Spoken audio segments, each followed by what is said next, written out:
Oui, c'est voilà. Ça y est, je vous lance la diffusion. C'est bon. Eh bien, bonjour tout le monde. Nous sommes heureux d'ouvrir cette séance du laboratoire de droit civil. Ça fait un moment, en réalité, que nous n'avons pas pu en tenir, ni en présence, ni même à distance. L'année dernière a été extrêmement difficile. On a tenu beaucoup à ouvrir les locaux du laboratoire de droit civil aux chercheurs, aux doctorants, aux ATER, à tous, le plus vite possible. On l'a fait et depuis on tient en dépit des mesures de très fortes restrictions, on tient en respectant au maximum les précautions sanitaires, mais ce n'est pas une raison pour arrêter nos activités. Et nous sommes très heureux aujourd'hui de reprendre la présentation des conférences, des thèses, qui ont pu être soutenues dans notre maison.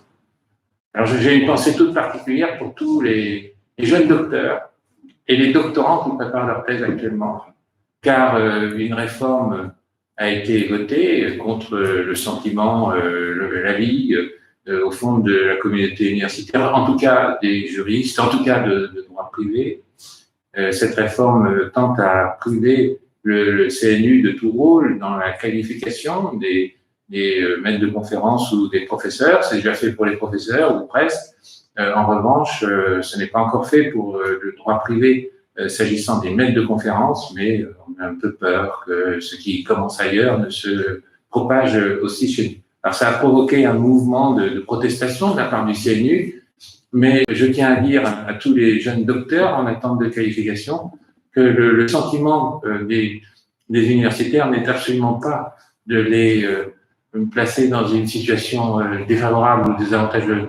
Et donc, ils vont être traités au maximum comme tous leurs prédécesseurs. Il faut que vous ayez confiance en vous, ne vous laissez pas. Alors, l'une de nos missions au laboratoire de droit civil, c'est de présenter les thèses qui ont été soutenus.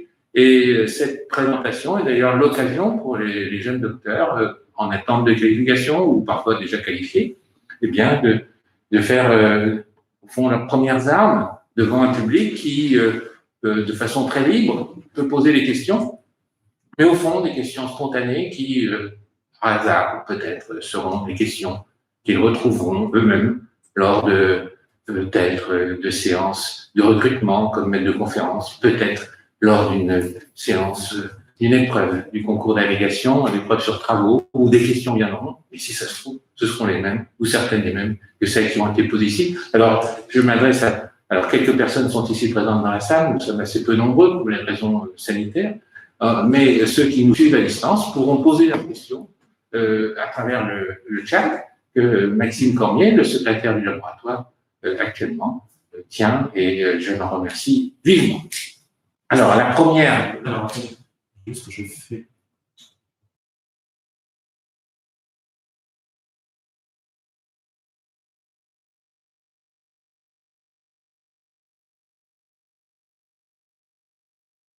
Je vais activer le chat en direct.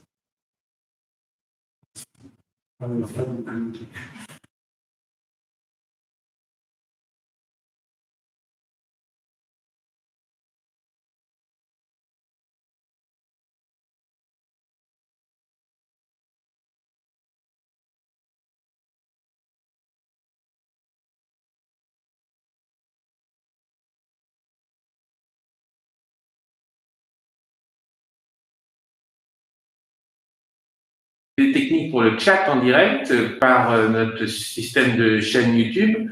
En revanche, vous pouvez poser les questions par Twitter, hein, c'est ça? Twitter, à l'adresse Twitter du laboratoire de droit civil, et elles seront relevées, ces questions, et transmises. Alors, la première présentation, eh bien, c'est Mélodie Combeau qui va l'effectuer sur sa thèse. Mélodie qui a été étudiante, qui vient de droit privé général, il n'y a pas tellement longtemps. Vous avez été assez vite pour terminer votre thèse, c'était 5 ans, hein, c'est bien ça. Il me semble que vous étiez en même temps que Nathan Ali, c'est possible ça? C'est ça. Eva LSE et puis d'autres encore. Voilà, et donc je suis très heureux de voir que les étudiants de votre promotion soutiennent maintenant leurs thèses les uns après les autres. Nathan, je crois, avait dû commencer l'année dernière, mais il n'y a pas si longtemps, hein. Et vous-même, Mélodie, avez-vous soutenu au mois de novembre dernier sur ce sujet, quasi-contrat et enrichissement injustifié. Eh bien, écoutez, nous allons avoir le plaisir de vous entendre présenter votre thème. Merci, monsieur le professeur. Alors, je voudrais en premier lieu remercier le professeur Levenard de m'avoir convié à présenter ma thèse pour la conférence du laboratoire. Je veux également remercier Maxime Cormier pour l'organisation technique de cette conférence qui se tient grâce à lui dans des conditions, si j'ose dire, quasi normales. Après ce mauvais jeu de mots, je présente mon sujet. À travers ce sujet quasi-contrat et enrichissement injustifié, j'ai voulu analyser les hypothèses où l'objectif est non pas de réparer un préjudice, mais de restituer un enrichissement. L'hypothèse classique est celle de l'acquiescence qui, ayant reçu par erreur une somme d'argent, doit la restituer. Mais l'idée était de voir plus largement dans quelle hypothèse une personne que je qualifierais plus généralement de demandeur peut obtenir la restitution d'un enrichissement qu'elle estime lui revenir, parce qu'il existerait un lien suffisant entre le demandeur et enrichissement qui se serait retrouvé dans le mauvais patrimoine, le patrimoine entier, celui des défendants. Le schéma est donc inversé par rapport à la responsabilité civile, où il s'agit d'imputer un dommage à un tiers pour l'obliger à le réparer. Mais pour cela, il fallait voir un petit peu plus largement que la seule action d'enrichissement injustifié, ou l'action issue de l'arrêt Boudier rendu en 1892, est désormais codifiée aux articles 1303 et suivants du Code civil. Il fallait voir un peu plus largement que c'est la catégorie de quasi-contrat qui est généralement perçue comme le réceptacle de cette idée selon laquelle nul ne peut s'enrichir au détriment d'autrui. Et cette idée aurait été consacrée par le nouvel article 1300 du Code civil qui définit dorénavant les quasi-contrats comme des faits purement volontaires dont il résulte un engagement de celui qui en profite sans y avoir droit. Ce lien entre quasi-contrat et enrichissement injustifié est relativement récent. D'emblée parce que la théorie de l'enrichissement injustifié n'est née qu'avec l'école du droit naturel et est plus spécifiquement attribuée à Grotius, donc soit fin du XVIe, début du XVIIe siècle, alors que les quasi-contrats, eux, sont d'origine romaine. Les obligations quasi-contractuelles et celles qui naissaient non pas d'un contrat, les conditions de formation d'un contrat ne sont pas réunies, donc c'est même pas un presque contrat, mais qui produisaient des effets comme s'il s'agissait d'un contrat quasi ex-contractuel. Si on fait un très grand bond en avant et qu'on arrive immédiatement en 1804, les rédacteurs du Code ont certes conservé la catégorie de quasi-contrat, mais ils n'ont retenu que 2 quasi-contrats sur les 5 quasi-contrats romains. Donc la gestion d'affaires et la répétition d'un. Les 3 autres, l'obligation pour l'héritier de payer les legs, l'indivision et les obligations nées de la tutelle, ont été rangées dans d'autres parties du Code civil, les personnes et les successions. Mais en 1804, il n'y a toujours aucune trace d'enrichissement injustifié dans le Code civil. Pourtant, dès le départ, peu après la codification, un auteur, Toulier, va émettre l'hypothèse que ce resserrement de la catégorie de quasi-contrat, avec la gestion d'affaires et la répétition d'un but, révélerait l'essence du quasi-contrat. L'idée serait de rectifier un avantage reçu indu. Ce serait évident pour la répétition d'un but, où il s'agit de restituer l'enrichissement involontairement perçu par l'acquiescence pour le restituer au solvens, mais cela serait aussi le cas, au moins d'après Toulier, pour la gestion d'affaires, où l'objectif est de rembourser le gérant des dépenses qu'il a réalisées au profit du maître de l'affaire. Ces 2 applications, gestion d'affaires et répétition d'un but, sont néanmoins perçues comme trop étroites. Même si, avant l'arrêt Boudier, et ça va avoir une très forte influence par la suite, la jurisprudence avait tendance à étendre la gestion d'affaires à des cas où le gérant n'avait aucune intention de gérer, ce qui était appelé alors la théorie de la gestion d'affaires anormale. Après la consécration de l'arrêt Boudier, donc après 1892, il va falloir encore attendre un peu de temps avant que l'idée selon laquelle tout quasi-contrat serait fondé sur l'enrichissement injustifié ne s'impose, et c'est notamment le doyen Carbonnier dans les années 60 qui va finir par imposer cette idée. qui aurait été reprise par la réforme en 2016. La boucle serait bouclée. La catégorie de quasi-contrat qui peinait à trouver une cohérence et des limites en trouve une avec l'enrichissement injustifié. L'enrichissement injustifié qui avait du mal à s'enraciner trouve finalement un point d'ancrage en droit français avec les quasi-contrats. Le tableau semble presque idyllique, mais quand on s'y approche un peu plus, il commence à s'assombrir. Cette idée selon laquelle tout quasi-contrat serait fondé sur l'enrichissement injustifié ne date donc pas de 2016 et à peu près, en tout cas, a fini par s'imposer à partir des années 60 et elle n'a pas apporté le résultat escompté. D'un côté, ça n'a pas permis d'apporter une limite au quasi-contrat. Les juges reconnaissent toujours des quasi-contrats en dehors de l'idée d'enrichissement injustifié. Les loteries publicitaires en sont l'exemple le plus frappant, mais ce n'est pas le seul, et il n'est pas sûr que le nouvel article 1300 soit une véritable limite à cela. Mais surtout, c'est la conception actuelle de l'enrichissement injustifié qui peine à convaincre. Dans tous les cas où au moins l'idée d'enrichissement injustifié aurait pu être mobilisée, je pense pour régler le régime des restitutions, ou au cas où ce serait le défendeur qui aurait soustrait un enrichissement qui appartiendrait aux demandeurs, des hypothèses que je qualifie pour le moment de faux lucratives pour simplifier, l'enrichissement injustifié a été systématiquement balayé.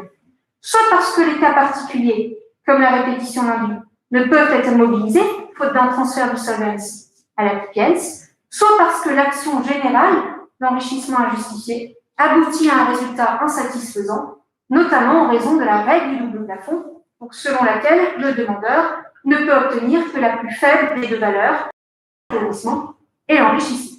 Ce constat un petit peu amène à se poser des interrogations et incite à réfléchir sur la manière dont on conçut l'enrichissement injustifié. À y réfléchir, il n'est pas certain que le quasi-contrat soit le meilleur réceptacle pour ça. Déjà parce que l'un des quasi-contrats initiaux, la gestion d'affaires, ne peut véritablement être assimilé à un cas particulier d'enrichissement injustifié. Il seul compte l'intention du gérant et l'utilité de l'acte. L'enrichissement du maître est indifférent. Et en toute hypothèse, le gérant ne peut obtenir que l'indemnisation du dommage subi ou le remboursement des dépenses. Et s'il n'avait réalisé aucune dépense ni subi aucun dommage au cours de sa gestion, quand bien même le maître aurait reçu un enrichissement, il n'aurait droit à rien. Mais même en allant plus loin, c'est l'action générale d'enrichissement injustifié qui paraît usurper sa qualification. La règle, la condition d'appauvrissement est à minima contre-intuitive et quand on regarde l'objectif poursuivi par la règle de plafond, on se demande s'il ne s'agit pas davantage d'indemniser une perte plutôt que de restituer un enrichissement. Le seul, d'ailleurs, ce qui est d'ailleurs très révélateur, le Code civil, comme pour la gestion d'affaires, lorsqu'il évoque l'action d'enrichissement injustifié, il parle d'indemnisation, alors que le seul quasi-contrat auquel il est fait référence aux restitutions, c'est le quasi-contrat de répétition d'indus. À ce stade, il m'est donc apparu nécessaire de prendre un peu de recul pour voir si d'autres manières de concevoir l'enrichissement injustifié étaient possibles. À cet égard, l'outil du droit comparé est très précieux. Alors, on peut songer en la matière au droit allemand, qui est l'un des premiers systèmes juridiques à avoir conçu un droit de l'enrichissement injustifié, droit autonome, sans le truchement d'une autre catégorie, et notamment pas des quasi-contrats qui n'ont pas été repris par le BGB, mais c'est surtout au droit anglais que je me suis intéressée. Alors, pas parce que je ne maîtrise pas l'allemand, même si, fort heureusement pour moi, de nombreux juristes allemands ont écrit en anglais à ce sujet, mais surtout parce que l'évolution du droit anglais est très instructive pour le droit français. En effet, au début du XXe siècle, les juristes anglais ont eux-mêmes repris les quasi-contrats, alors même qu'il ne s'agit pas d'un système de tradition romaniste. Non seulement ils ont repris les quasi-contrats, mais en plus, pendant un temps assez bref, ils les ont justifiés par l'enrichissement injustifié. Avant qu'au début des années, ils abandonnent définitivement les quasi-contrats pour construire un droit autonome de l'enrichissement injustifié qu'ils appellent unjust enrichment. Alors, sans entrer dans le détail de ces systèmes juridiques, droit anglais et droit allemand, quels enseignements on peut tirer de cette étude comparée?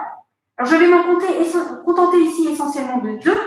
Dans un premier temps, on note une particularité du modèle français par rapport au modèle anglais et au modèle allemand. Et dans un second temps, malgré cette particularité, on constate qu'il y a quand même une difficulté commune à travers tous ces systèmes juridiques et qui tient à l'appréhension très large de la condition d'enrichissement.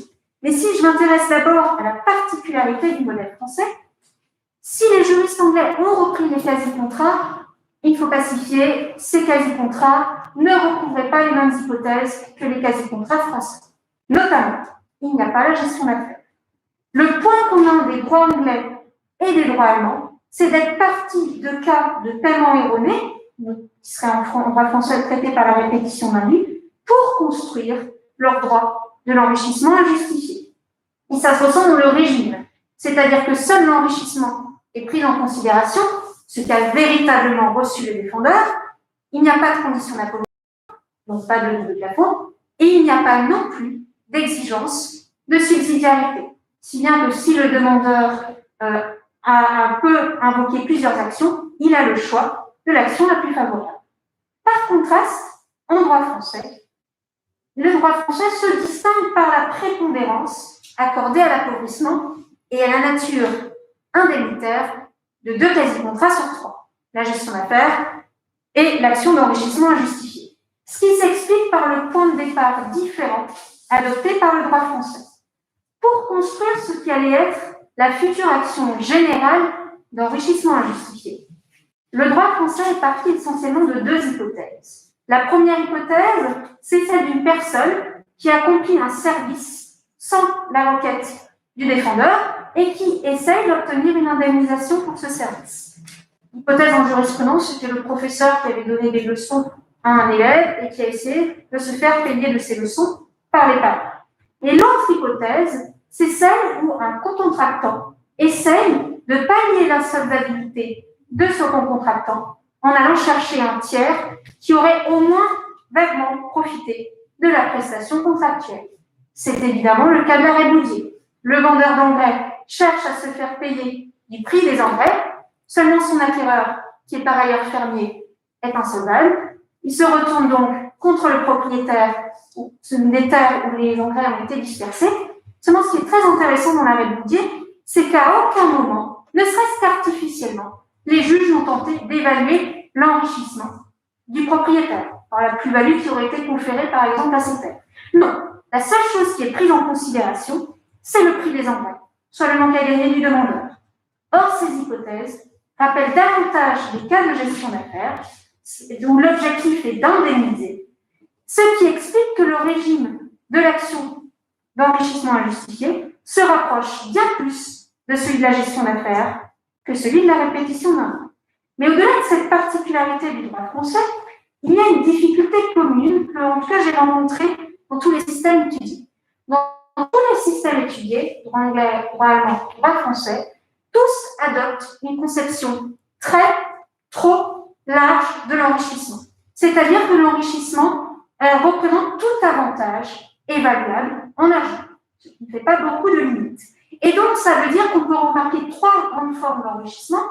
Dans l'enrichissement monétaire, l'enrichissement par adjonction d'un bien nouveau au défendeur, et plus globalement, ce qu'on peut appeler les enrichissements par service. Et là, dans les enrichissements par service, encore une petite subdivision, le cas de la dépense épargnée, c'est-à-dire c'est la valeur du service qui est pris en elle-même, le prix pour lequel vous auriez dû payer pour obtenir le service, et de l'autre, le temps de service procure une plus-value à un bien appartenant au défendeur.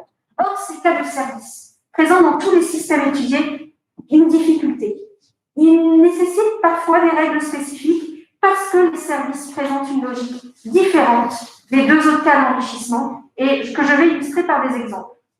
Dans l'hypothèse classique, où il s'agit d'un enrichissement soit par transfert d'une somme d'argent, soit par transfert d'un bien nouveau au défendeur, dans ce cas-là, imaginez, je vous transfère par erreur une somme d'argent, évaluée à 20. Votre patrimoine initial est de 100. Avec ce transfert, il passe à 120. Si vous devez restituer, votre patrimoine repassera à 100. Vous revenez à la situation antérieure à la réception. Ce qui justifie l'obligation de restitution, c'est le fait que le demandeur avait un droit initial sur ses 20 dont il a été dépossédé involontairement, et comme par ailleurs l'obligation de restitution n'affecte pas sensiblement la situation du défendeur, le droit reconnaît une protection au demandeur. En revanche, dans les hypothèses de service, là, distinguons le cas de la dépense épargnée du cas où l'action du demandeur va produire une plus-value dans le patrimoine des défendeurs. En cas de dépense épargnée, si j'accomplis un service, je lave vos vitres, je fais votre comptabilité, qui est évaluée avant, que votre patrimoine initial est de 100. Cette fois-ci, l'obligation de me rémunérer va faire que votre patrimoine va passer à 80, même si vous avez reçu un service, mais vous n'avez pas requis. Donc là, votre situation se détériore. C'est pour ça qu'au moins le droit anglais, dans les rares cas où il peut accepter que cela puisse aboutir à une action pour le demandeur, il accorde la possibilité au défendeur de dévaluer le prix du service. C'est-à-dire que si le défendeur peut prouver qu'il aurait eu le service pour 10, il ne sera tenu que de 10, et même s'il peut établir qu'il n'aurait rien déboursé parce qu'il aurait réalisé le service lui-même, il ne sera tenu de rien. Parce que l'objectif est de voir son économie réelle. On se place du point de vue défendeur et pas du manque à gagner demandeur. Mais même lorsque le service procure une plus-value, c'est le cas où la simple action du demandeur conduit à un accroissement du patrimoine du défendeur. La logique est différente, mais cette fois-ci, parce que le lien entre le demandeur et l'enrichissement est plus ténu. Imaginons le cas suivant, la RATP a agrandi ses lignes de métro, et on sait que lorsque le métro dépasse le périphérique, la valeur des biens immobiliers dans ces villes augmente. C'est-à-dire que la RATP s'est appauvrie par ses travaux, alors que les propriétaires de biens immobiliers, Montrouge, Saint-Ouen, Clichy, eux, ont vu la valeur de leurs biens augmenter. C'est-à-dire que la RATP va pouvoir aller voir chaque propriétaire et demander la restitution de la plus-value. Alors c'est un exemple intéressant parce que c'est là qu'on voit qu'on ne peut pas admettre de manière générale que la simple action du demandeur qui profite à autrui, même si ce profit ne se matérialise pas une plus-value, accorde un droit sur l'enrichissement. Pourquoi? Parce que dans ce cas-là, normalement, la fluctuation de valeur d'un bien, plus ou moins value, elle revient au propriétaire. Or, dans ce cas-là, le propriétaire, c'est le défendeur. C'est un bien qui a toujours appartenu au défendeur. Et c'est pour ça que l'intérêt des droits allemands et des droits anglais, dans ces cas-là, c'est qu'en vérité, vu qu'ils ont retenu une conception très large de l'enrichissement, en réalité, ils ont subdivisé leurs actions. Ce qui permet de régler, de faire en sorte que ces actions-là, où il y a une simple action du demandeur accorde une plus-value à un tiers, soient systématiquement écartées. Alors qu'en droit français, l'action générale d'enrichissement injustifié, elle ne fait pas de distinction selon les formes de l'enrichissement.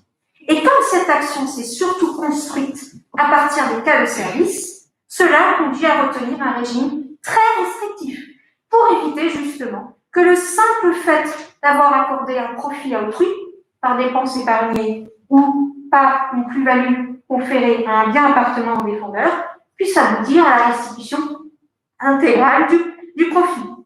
En revanche, lorsqu'il est question d'appliquer cette action à d'autres formes d'enrichissement, notamment lorsque l'action de répétition d'indus ne peut être mobilisée, faute d'un transfert du solvens à l'acquérance. Dans ce cas-là, ce régime s'avère inadapté, parce qu'on pourra, notamment en raison de la règle du double plafond, aboutir à une restitution intégrale de l'enrichissement.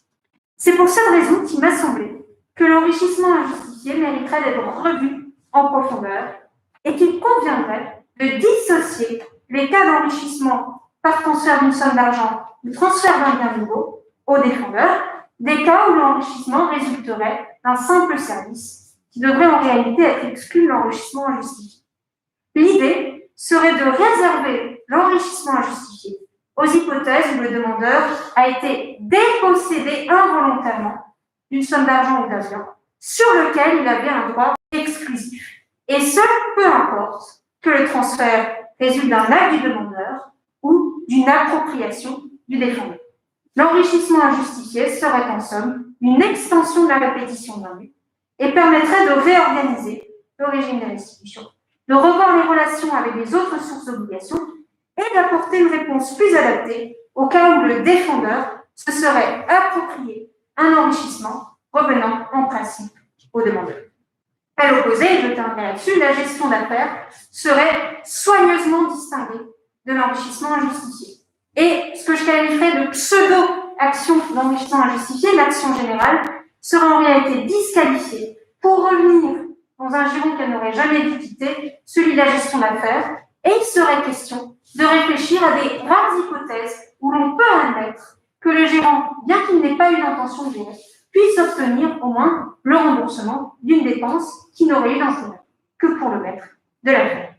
Ainsi revu, le droit de l'enrichissement injustifié gagnerait, me semble-t-il, en cohérence, présenterait une réelle spécificité par rapport aux autres sources d'obligation et pourrait être utilisé dans les cas où il est réellement question de restituer un enrichissement. Je vous remercie de votre attention.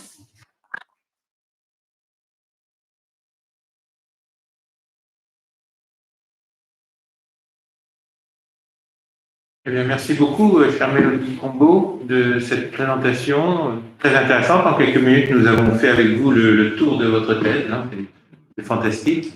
Si on comprend bien, votre thèse repose très largement sur une analyse comparée du droit français au regard du droit allemand et du droit anglais. Et puis ensuite, après cette analyse, au fond, une proposition de reconstruction. C'est ça. Donc la première partie, c'est analyse critique, deuxième partie, proposition de reconstruction. C'est exactement Ah ça. ben, on a très bien senti dans votre présentation. Non, mais c'est très intéressant. Alors, moi, en vous écoutant, une question m'est venue. On parle depuis la réforme de 2016 d'enrichissement injustifié. C'est l'un des termes du titre de votre thèse. Est-ce que la substitution de cette dénomination à celle d'enrichissement sans cause, qui était utilisée très largement précédemment, depuis l'arrêt Boudier, hein, est-ce que cette substitution est due à une espèce d'animosité contre l'idée de cause, ou est-ce que ça peut s'expliquer autrement? Alors, c'est essentiellement parce que, comme en droit des contrats, le législateur a supprimé la cause, se disait qu'il aurait été incohérent de la laisser pour l'enrichissement sans cause. Mais à vrai dire, ça ne va pas apporter beaucoup de modifications, puisque le sans cause, l'enrichissement sans cause, était justement appréhendé comme l'idée qu'il n'y avait plus de justification ou pas de justification au transfert. Donc, c'est un changement de terminologie dans la forme, mais pas tellement dans le fond. Et c'est dû au fait qu'il a supprimé la cause. D'accord. Voilà. Ah bon. Et alors, l'enrichissement sans cause, on était parti en 1892, vraiment fanfare en tête, et vous allez voir ce que vous allez voir. Et puis finalement, petit à petit, on ne savait plus trop ce qu'on devait voir parce que c'était devenu extrêmement obscur avec toutes les conditions posées ici ou là. Est-ce que, à votre avis, vous qui avez travaillé pendant 5 ans sur un sujet pareil, qui était quand même un sujet, disons, technique, de droit des obligations, est-ce que, à votre avis, le droit issu de la réforme de 2016 est plus lisible que la jurisprudence antérieure?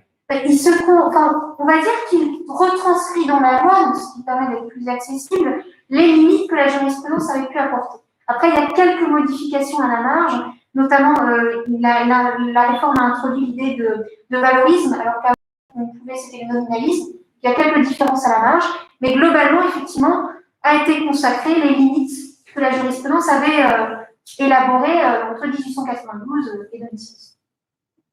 Bon, mais avec quand même un changement dans de terminologie et puis aussi quand même dans l'évaluation de la restitution. Alors, il y a juste une modification à titre de sanction, c'est-à-dire quand l'enrichi était de mauvaise foi, c'est plus une règle de double plafond, mais on va dire de double plancher, c'est-à-dire qu'on prend la valeur la plus élevée entre l'appauvrissement et l'enrichissement. Alors là, il va falloir voir comment on entend cette mauvaise foi. C'est pas toujours évident de déterminer, et dans quel cas les juges vont véritablement l'appliquer, parce que ça pourrait effectivement être vu comme une sanction. Et alors, pour le moment, est-ce que vous avez décelé des décisions qui appliquent déjà les nouveaux textes? Alors, non, pour le moment, il n'y en a pas. Alors, je crois qu'il y en a une qui est tombée très récemment, enfin, hier, je n'ai pas eu le temps vraiment de la lire, mais de ce que j'ai pu constater dans la thèse, il n'y en avait pas encore eu. Alors, il faudra que je revérifie la décision qui vient de tomber, je crois, juste il n'y a pas très longtemps et qui vient d'être publiée, mais sinon, on n'a pas encore la connaissance. Pas encore, bon, parce que je sais qu'en matière contractuelle, ça commence très timidement à venir. ma connaissance, vont avoir 2 arrêts de la Cour de cassation qui portent sur des textes du droit des contrats, mais donc quasi-contrat au moment… non, sur les droits antérieurs, oui, on a eu récemment en septembre, qui apporte une solution qui est la tête de remise en cause par la réforme sur la répétition d'indus. Mais sinon… sur la répétition de l'indu, et spécialement la prescription, non C'était pas la prescription, en fait, c'était un arrêt où, sur l'empire des textes anciens, la jurisprudence a appliqué l'action d'enrichissement injustifié ou enrichissement sans clause, parce que c'était une personne qui avait payé la contribution à un enfant qui en fait n'était pas le sien. Oui. Il y a eu un jugement de divorce, il était tenu de verser la contribution, puis l'amant fait une action en contestation de paternité qui aboutit, et donc il avait agi contre l'amant, qu'il estimait s'être enrichi à ses dépens, parce qu'il avait payé en quelque sorte à sa place. Et donc on a appliqué l'action d'enrichissement injustifié, mais c'est pas sûr que ça persiste, parce que maintenant, dans les textes relatifs à la répétition d'indu, vous avez l'article 1302-2, je crois, alinéa 2, qui permet maintenant au solvens d'agir non pas contre l'acquipiens, celui qui a reçu la somme d'argent, mais contre le débiteur réel. Alors ça va poser, j'ai pas le temps malheureusement de tout détailler, mais ça va poser beaucoup de difficultés d'articulation avec l'action d'enrichissement injustifié, puisque l'alinéa 2 prévoit que c'est seulement en cas d'erreur que le solvens peut agir contre le véritable débiteur, mais ça veut dire que si vous ne pouvez pas passer par la répétition d'indu, peut-être que l'action d'enrichissement injustifié pourrait être fermée en raison de la subsidiarité, parce qu'on dirait qu'il y a un obstacle de droit. Mais dans votre exemple, l'amant, c'est le véritable débiteur. Oui, mais c'est pour ça que dorénavant, maintenant, ça devrait être la répétition d'indu qui devrait s'appliquer. Ah oui, d'accord. Mais donc, il y a quand même toujours une restitution. Enfin, sauf si on considère qu'il n'avait pas agi par erreur, et c'est seulement dans le cas où il y a erreur qu'il peut agir. Il savait qu'il n'était pas le père. Et donc comme auparavant, vous auriez pu agir sur l'enrichissement injustifié, et que maintenant, vous devriez passer par la répétition d'indu, on pourrait dire subsidiarité, donc vous ne pouvez même plus appliquer l'enrichissement injustifié quand vous n'êtes pas dans le cadre spécifique prévu. Très bien. Bon, alors, est-ce qu'il y a des questions dans la salle ou à distance? Est-ce que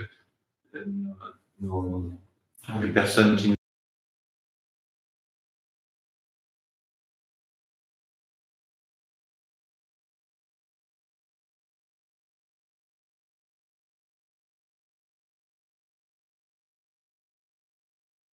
Donc, conservez vos questions pour la suite de la séance. Nous allons écouter la présentation de la thèse maintenant de Gabriel Seban, et il pourra y avoir des questions sur les 2 thèses ultérieurement. Alors donc vous, Gabriel Seban, vous êtes de quelle promotion? Du L2 droit privé général également, hein? Exactement, 2013-2014. Alors c'est la même que vous? Non, c'est l'année juste avant. Bon, bien. Et bien, écoutez… et vous avez rédigé votre thèse, alors je ne l'ai pas dit tout à l'heure, mais Mélodie Combeau, c'est sous la direction du professeur Jean-Sébastien Borghetti, et puis vous, Gabriel Seban, c'est sous la direction du professeur Claude Brenner. Alors vous aviez pris, je m'en souviens, lors d'un passage sur un recrutement comme peut-être doctorant contractuel ou inter, je ne sais plus trop, et vous aviez comme sujet le bien.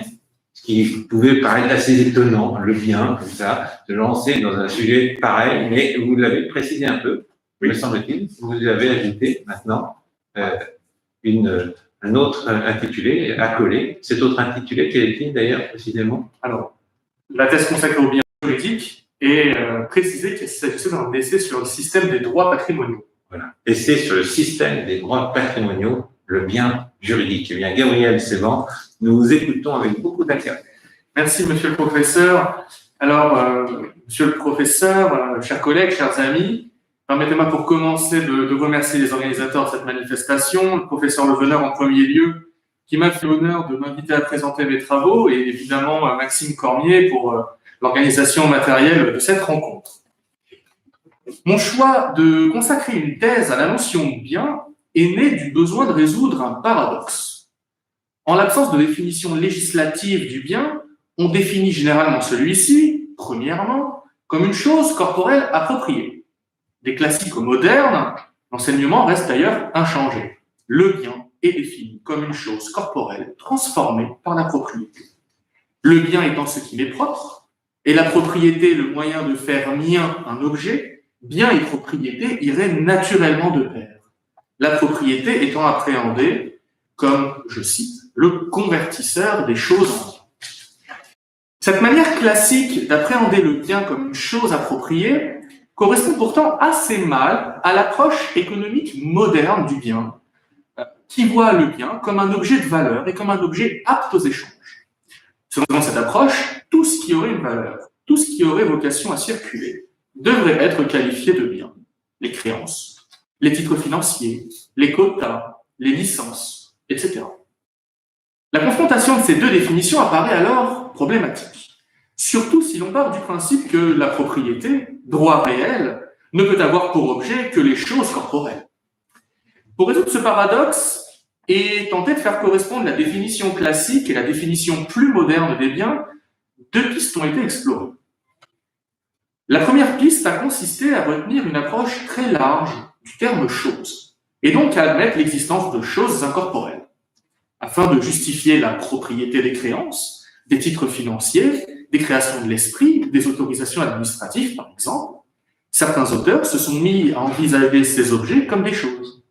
Sitôt qualifiés de choses, ces objets pouvaient sans mal se soumettre à la propriété et être qualifiés de biens. La deuxième piste a consisté, cette fois-ci, à considérablement modifier la définition de la propriété. Les partisans de la théorie rénovée de la propriété ont ainsi critiqué la définition de celle-ci comme un droit réel, devant nécessairement porter sur une chose. Ce faisant, la propriété deviendrait apte à porter sur tout ce qui appartient, même assez vaguement, à la personne, les choses, les droits patrimoniaux, la personne, qu'elle soit prise en ses attributs moraux ou en ses attributs corporels. Ces deux pistes, malgré le succès qu'elles ont connu, ont toutefois des conséquences un peu fâcheuses. Il est d'abord douteux de jouer sur l'ambiguïté du terme « chose » pour admettre l'existence de choses incorporelles. Une créance, un titre financier ou une autorisation administrative ne sont pas des choses, ce sont des droits, des constructions du système juridique, non pas un donné avec lequel le droit doit composer. De même, il est assez étonnant de considérer qu'une création de l'esprit, qu'une information ou qu'une clientèle sont des choses, alors que ces objets n'ont aucune matérialité, aucune consistance physique. Il est ensuite excessif de sortir la propriété de l'architecture des droits patrimoniaux pour en faire l'alpha et l'oméga du droit. C'est pourtant le vice de la théorie rénovée de la propriété, qui conçoit la propriété davantage comme un droit d'exclure autrui que comme un droit de jouir. Cela est toutefois gênant. Dans ce système, la propriété devient un droit pathologique, un droit synonyme d'exclusion.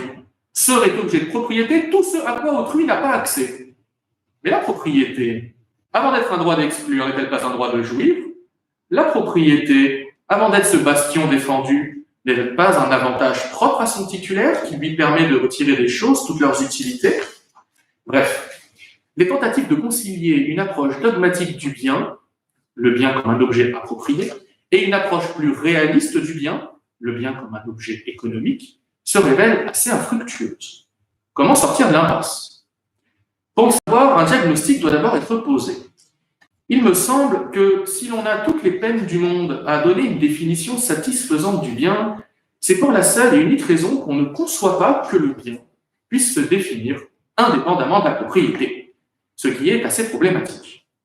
Sauf à faire de la propriété une relation dépourvue de toute consistance, sauf à considérer que la propriété, droit réel, puisse porter sur d'autres droits, et sauf à croire que la chose puisse se résumer à un vague concept juridico-philosophique, on est forcé d'admettre que la liaison des biens et de la propriété est à questionner.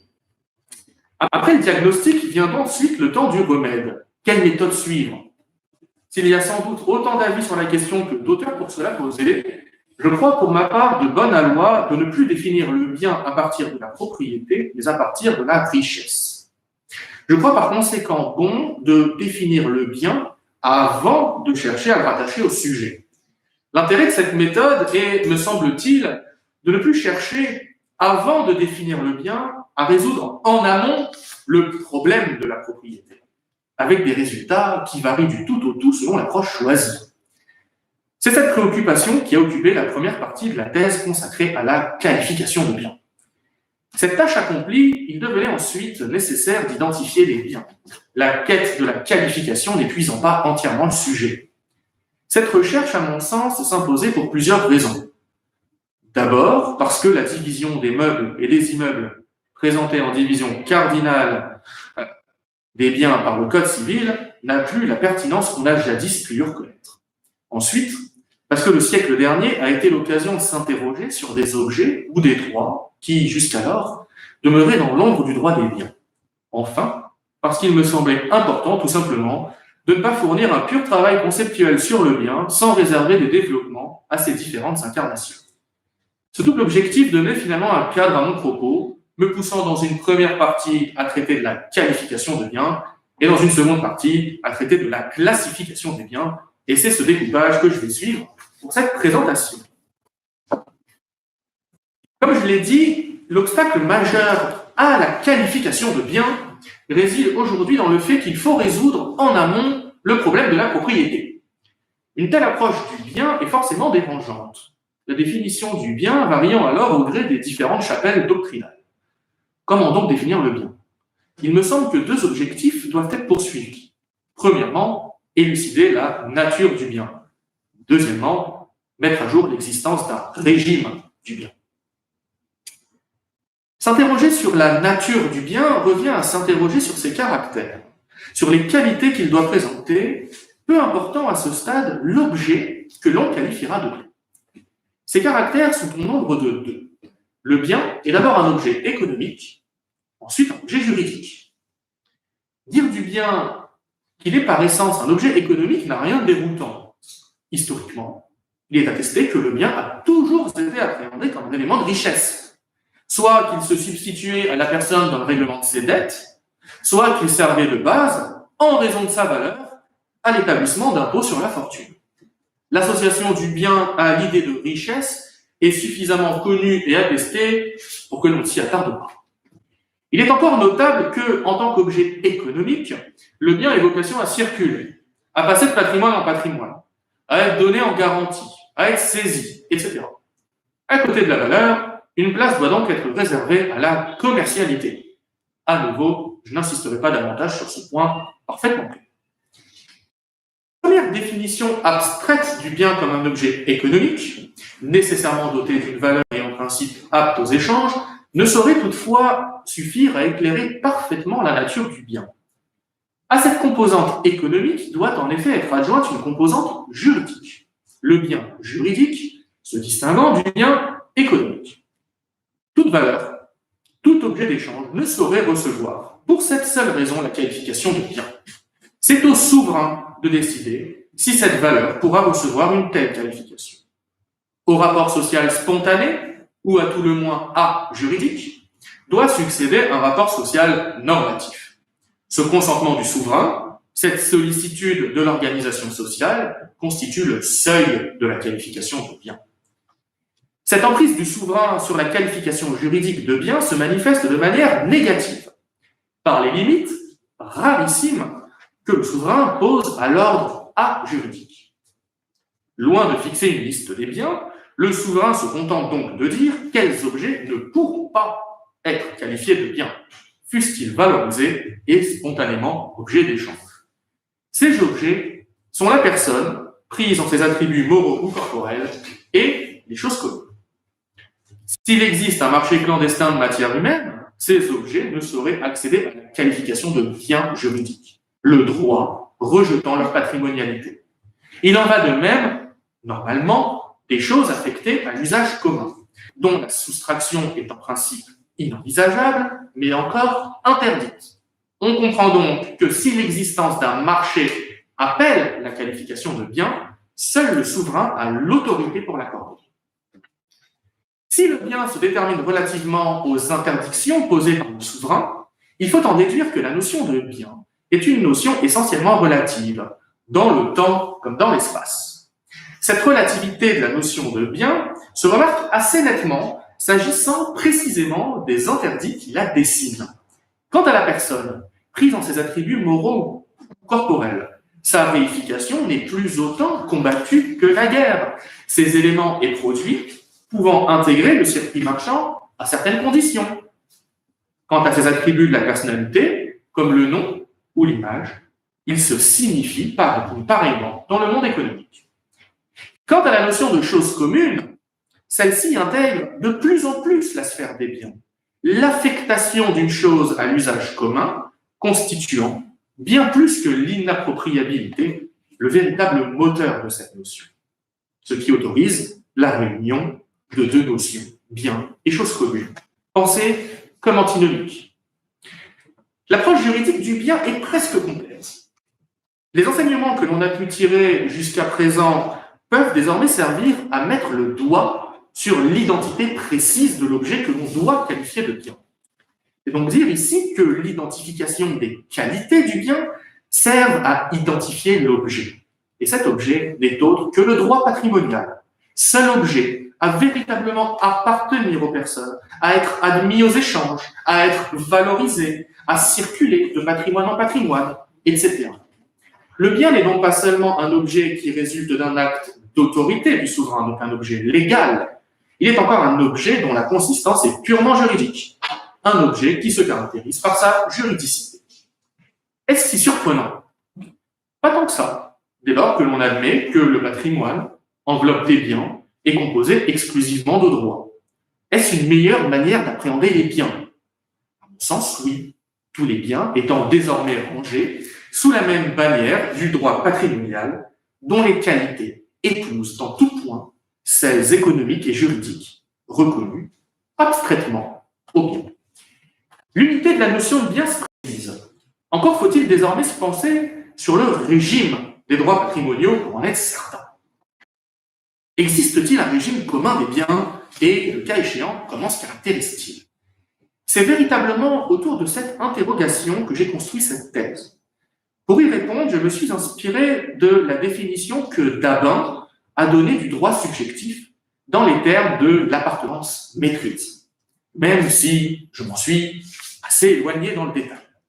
C'est donc l'appartenance des biens d'abord, leur maîtrise ensuite, que je souhaitais comprendre.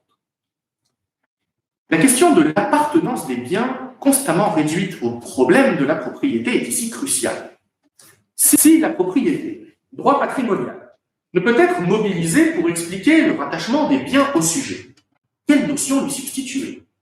En fin de compte, quel est le lien qui unit les droits patrimoniaux et plus largement les droits subjectifs au sujet? Ce lien, à mon sens, est la titularité. Bien que cette notion ne soit pour l'heure dotée que d'une très faible consistance normative, elle semble parfaitement indiquée pour assurer le rattachement des droits au sujet. Est titulaire d'un droit celui qui a les prérogatives offertes par ce droit. La titularité, en fin de compte, désigne cette relation d'appartenance. Elle est l'extériorisation de l'être sur un avoir. Elle n'est pas un droit. Elle est la condition technique de la vie juridique des droits, la condition de leur exercice, un présupposé commun à l'ensemble des droits subjectifs. Elle est le prolongement de la personnalité juridique, le moyen pour la personne, tout simplement, de prendre part à la vie juridique. L'intérêt d'une telle construction n'est pas purement dogmatique.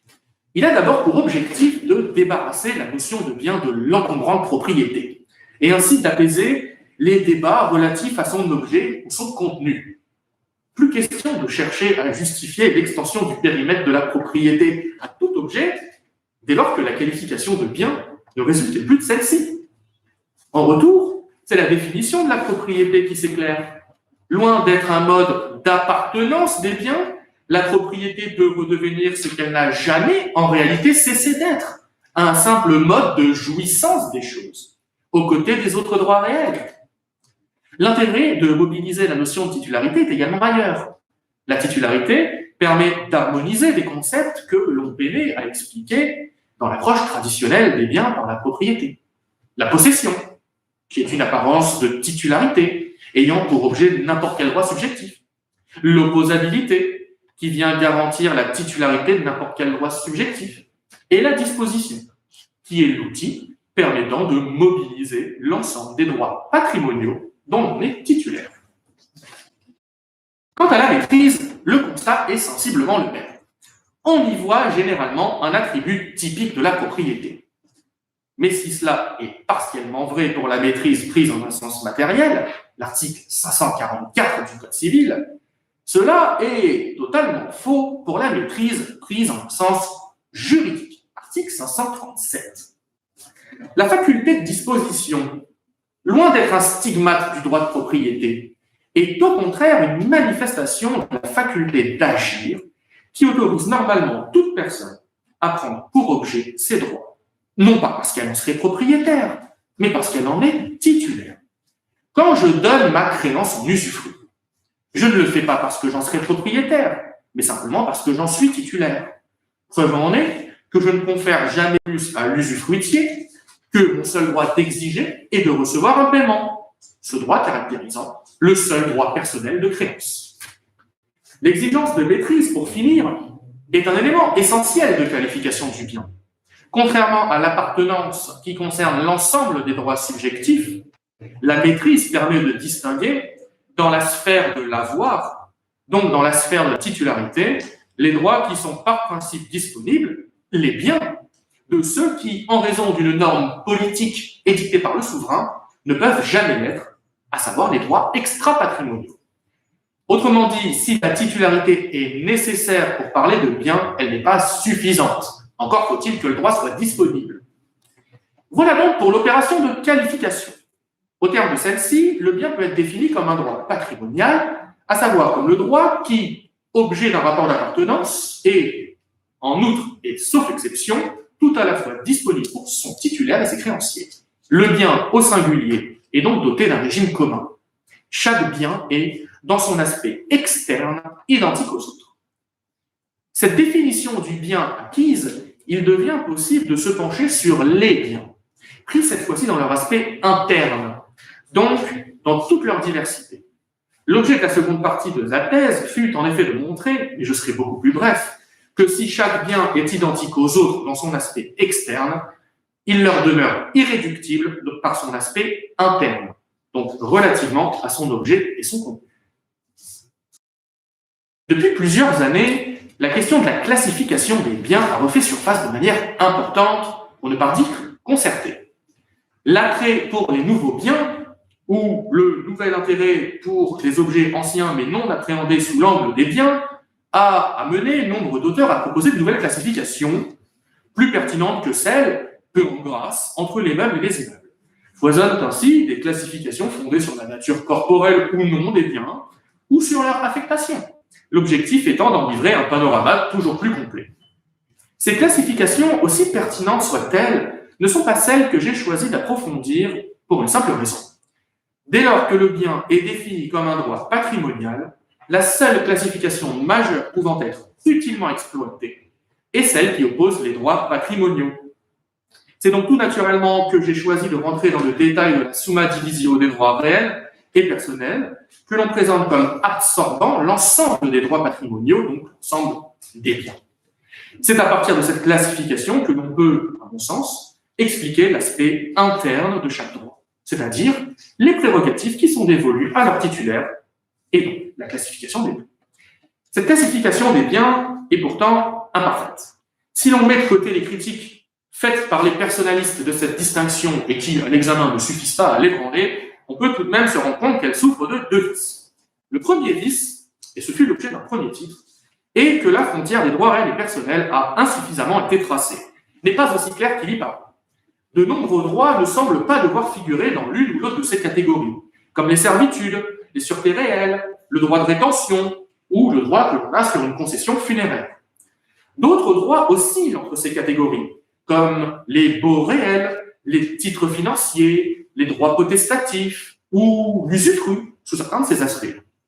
D'autres droits viennent enfin renouveler certaines catégories, comme c'est le cas des droits réels de jouissance spéciale, qui font l'actualité depuis plusieurs années et à propos desquels la Cour de cassation a encore rendu un arrêt très important sur la question il y a tout juste une semaine. La première étape fut donc de proposer un principe de classement des droits fondé sur l'objet du droit et sur son contenu. Ce principe de classement m'ayant également guidé pour la suite de cette partie. Et réel, le droit, qui offre à son titulaire la jouissance d'une chose, la chose étant entendue comme une portion physique de la réalité. et personnel, le droit qui offre à son titulaire une prérogative tournée vers l'accomplissement et l'obtention d'une prestation. Tout droit qui ne correspond pas à ces définitions doit donc être exclu de cette division, ce qui m'amène au second vice de cette classification.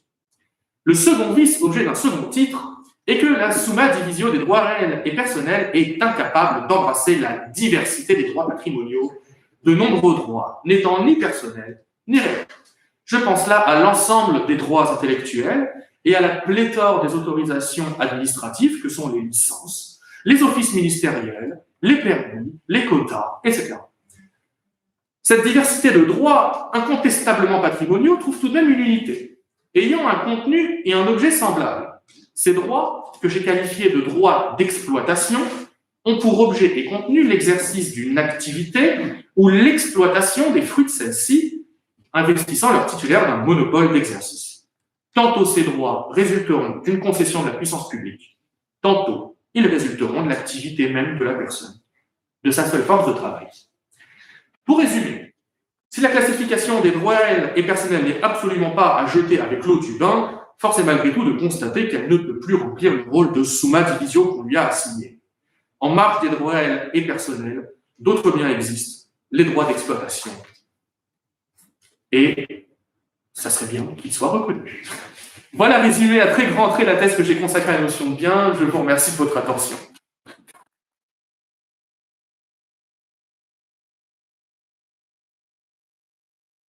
Merci beaucoup de cette présentation. Une notion de bien apparemment simple, mais en réalité très complexe, vous l'avez bien dit. Et en vous écoutant, une question m'est tout de suite venue à l'esprit. Alors concrètement, une créance, c'est un bien? Pour moi, oui. Oui, hein, c'est ça. C'est parce que dans votre deuxième partie, vous montrez et vous éprouvez la distinction des droits réels et des droits personnels, étant entendu pour vous, ils font partie de la notion de bien. Est-ce que ça complique les choses de mettre les créances dans les biens? Alors, je ne crois pas, dès lors que l'on s'accorde à reconnaître la nature patrimoniale de tous les droits personnels et des droits réels, admettre qu'il s'agisse de biens ne pose pas de problème dès lors que l'on accepte l'idée que les créances sont des biens, non pas parce que l'on est propriétaire, parce qu'on en est titulaire. On écarte, si on veut, la propriété de tout ce débat de la qualification de bien. On essaye d'apaiser un petit peu ce débat en remettant peut-être à sa place la propriété dans l'architecture des droits patrimoniaux. La titularité, c'est une bonne approche, mais je dirais que personnellement, enfin moi quand je l'enseigne aux étudiants, je dis que c'est un peu compliqué de superposer le droit réel sur un droit personnel. À quoi ça sert de parler de la propriété d'une créance, mais qu'il faut quand même avouer qu'on peut avoir l'usufruit d'une créance. Et si on peut avoir l'usufruit d'une créance, c'est qu'il y a aussi une propriété de la créance. S'il y a une propriété et un usufruit, c'est peut-être qu'il y a une propriété de la créance. Alors, cette piste peut être envisagée, ou bien on peut considérer que l'usufruit est une technique qui est commune à l'ensemble des droits patrimoniaux et qui consiste tout simplement à démembrer les prérogatives qui sont reconnues au titulaire d'un droit patrimonial, quel qu'il soit, droit réel, droit personnel, et à conférer ces prérogatives à un usufruitier, qu'il soit investi d'un droit personnel ou bien d'un droit réel. Ça suppose évidemment de mettre l'usufruit en dehors de la classification stricte des droits réels. D'accord. Ah oui, donc une technique qui serait liée à la propriété. Bon, alors les biens, vous dites que c'est lié à la richesse. Au fond, c'est bon d'avoir des biens. C'est ça l'idée. C'est ça l'idée. Ouais, il a dit bien. Hein, tout à fait. Bon. Mais alors, vous avez commencé en évoquant la notion de bien comme recouvrant une chose corporelle appropriée dans une certaine acception. Ça, c'est vraiment une acception étroite. Hein. C'est une acception étroite et qu'on retrouve malgré tout dans une certaine littérature qui a fait autorité au début du 19e siècle et qu'on a pu retrouver également jusqu'au milieu du 20e siècle et qui a beaucoup imprégné, à mon sens, l'esprit d'aujourd'hui de concevoir d'abord les biens comme des choses corporelles appropriées avant d'admettre que cette approche souffrait peut-être certaines limites. Non, parce que même dans le Code civil de 1804, et d'ailleurs les textes sont toujours là, hein, il doit bien y avoir un texte, peut-être l'article 516, tous les biens sont meubles ou immeubles, hein, c'est ça? Exactement. Et parmi les biens, on trouve les droits réels immobiliers, un peu plus loin dans le code.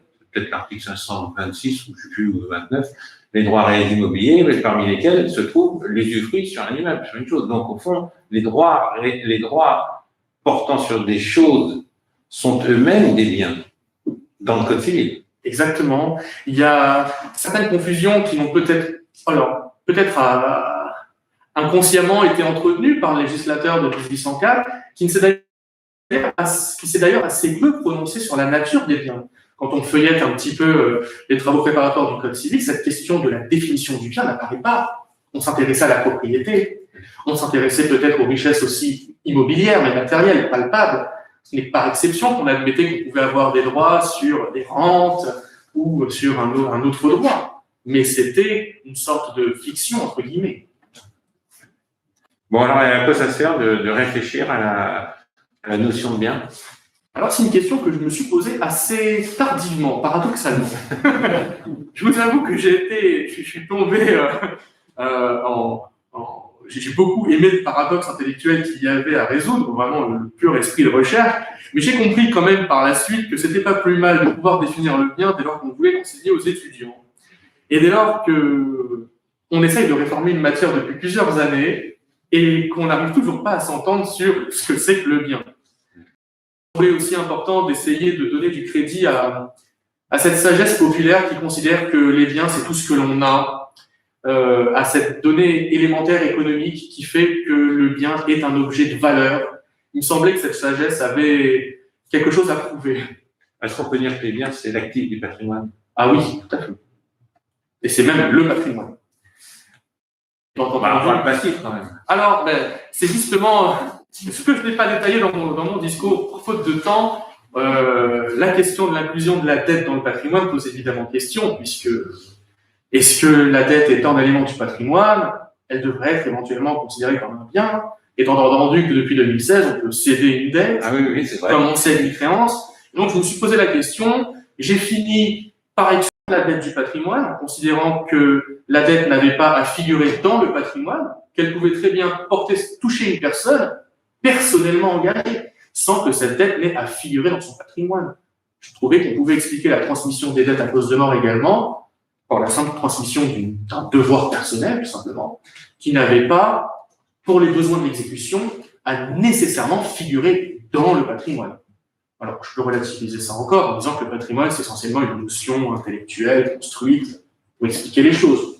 Beaucoup plus, en tout cas, qu'une réalité palpable. Il y a récemment, j'étais amené à participer à un colloque sur le patrimoine numérique. Alors, j'ai conclu en disant qu'en fait, il n'y avait pas de patrimoine numérique, mais il y avait éventuellement des actifs numériques. Et vous les placez dans les biens, vous, les actifs numériques?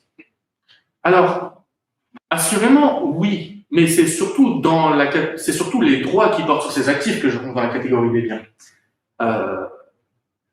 Aucun problème à ce niveau-là à les inclure, dès lors que le souverain ne pose pas une limite disant tels objets doivent être exclus du patrimoine. Ce qu'il ne fait finalement qu'à 2 reprises à propos des choses communes et à propos de la personne.